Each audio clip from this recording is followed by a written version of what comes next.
Hi everyone, welcome back. My name is Amanda Harmia, and this week we'll be expanding on understanding of GPA and PSML theories and applications.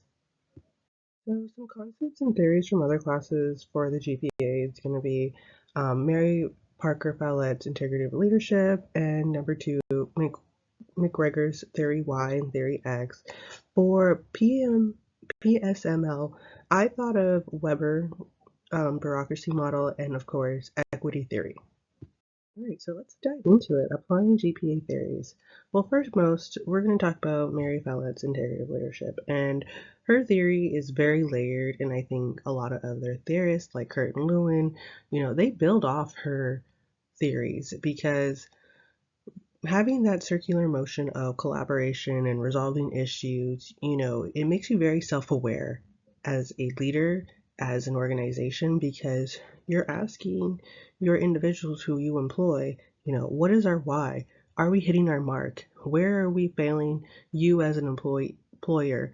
And then also looking at, do you understand the organization as a whole?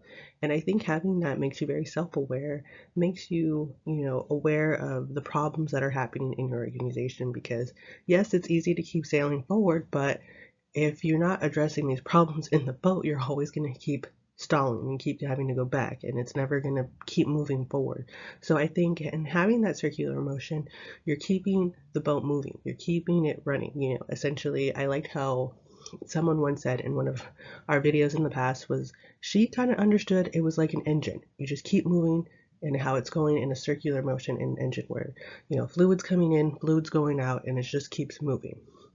And so, her question and how it addresses GPA questions would be, managing stakeholders, managing conflicts. And a good example I always like to think is as a public administrator, we want to unite the community members. We want to unite the policymakers. We want to collaborate with them because we want to sustain a development plan within residents. But also, we have to keep it moving because, in any city, you have all these very much components, whether it's the residents, whether it's employees, whether it's policymakers, whether it's council members, city manager, whoever the case may be. You have all these factors that need to be able to communicate in a seamless fashion because we want to ensure that we are still having win-win solutions. And so going on to number two theory, which is McGregor theory Y and theory X, his theory of management definitely assumes that, the employees are very self-motivated, thriving, and responsible. You know, I enjoy his theory, but I also understand why we need to have theory X. Because, yes, we can have people who are self-motivated, but it leaves people open to, go on their own terms. And so you always want to come back to the organization as a whole of, are you doing the things that you need to do? Yes, I trust you to do your own work and, be responsible for your own duties, but did you get the project done? Did we get these factors? And you want to keep addressing that problem, especially in management, because there are so many things that happen because, again, we're human and, mistakes can be made or, things pop up. So we just want to make sure that, again, as management, we are still thriving to get our duties done, but also empower the employee to keep moving forward, to keep their responsibilities up as well. And so as far as what he answers in the GPA question, it's very much motivating, demonstrating government workforce. I think a good example is empowering your employees with autonomy and professional development, but most importantly, having that trust between management and employee. The employee having that trust in management that, yes, you're going to keep providing me work. Yes, you're going to keep, developing me as, an employee, as a person, and helping me learn, but also having that trust back in management to the employee of, yes, you're going to get the things done. Yes, we are going to hit our mark. Yes, you're going to keep growing here together, as a team, and being very collaborative. In a lot of ways, he definitely pulls from Mary Fella, and, you want to have that collaborative. I always say it's communication is a big factor because one, are you listening to the people around you? Are you communicating that out very directly? And then three, are you reading all the fine prints? And so communication is a very big thing because, you want to have all three. And you want to make sure that you touch on all three to ensure that when you're collaborating, it is very autonomous back and forth and having that transparency. All right, so now applying PSML in theories. I'd like to think of Weber's bureaucracy model. His is very, highlighting hierarchy, formalized rules, divisions of labor. And I think when he's answering the questions, it's about implementing structure, implementing policies across departments.